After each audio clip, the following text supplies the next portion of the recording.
So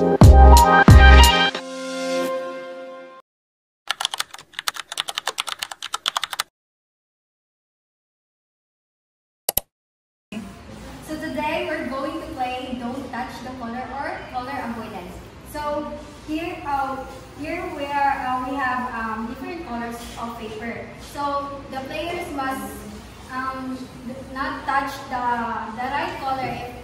If for example mayroon ko na color blue, dapat di nila i-touch. So kisa itong mga member or players nga na-touch, which is motoy ka na ma-out na sila. And then the mechanics, and then also kung kisay group nga nandiyan ko group ng member nga makabili, motoy yung tao. Guys, what team are we? Team Patudi! What are we? We are the Team Bunan!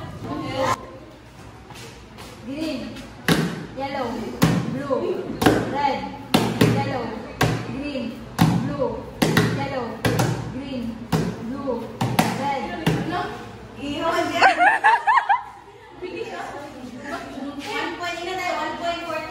1.14 Padudi. Start. Green, blue, yellow, blue, green, green, blue, blue, yellow, yellow.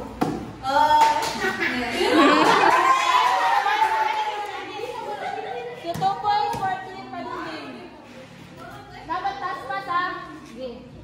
Blue, red, yellow, green, blue, red, yellow, blue, green.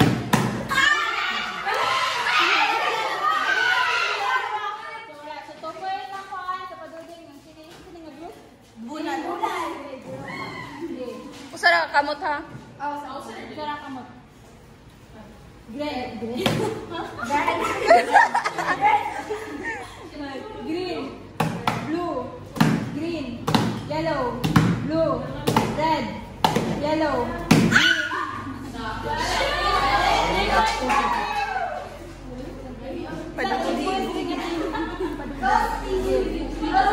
Blue, yellow, green, blue, yellow, green, blue, blue, green.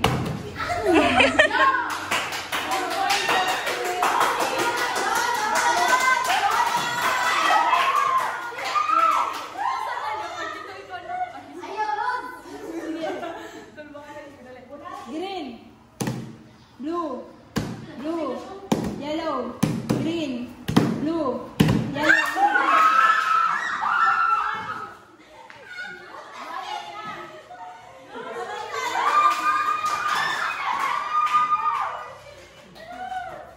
Blue, green, yellow, blue, green, yellow, red, blue, green.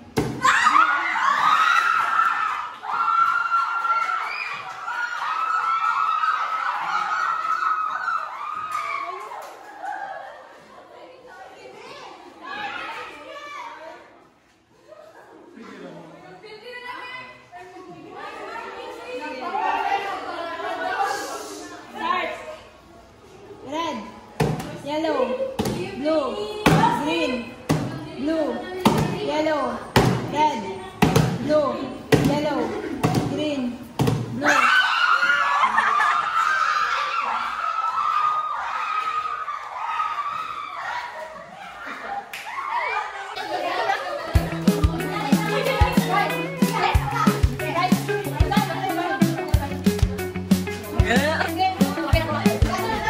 Okay, so today we're going to play the popping the balloon. So each group divided by two, so two groups, and then each group must protect the balloon at the last of the member. So kanani dapat kinahanglan kanang dili mapabuto sa first na kanang Sa upo. sa kanang group ang kanang katong last na naggunit sa balon. And so kung kisay makapop sa last na kuan mo toy makadaog. If maputol is dili siya kanang consider na kanang kuan. So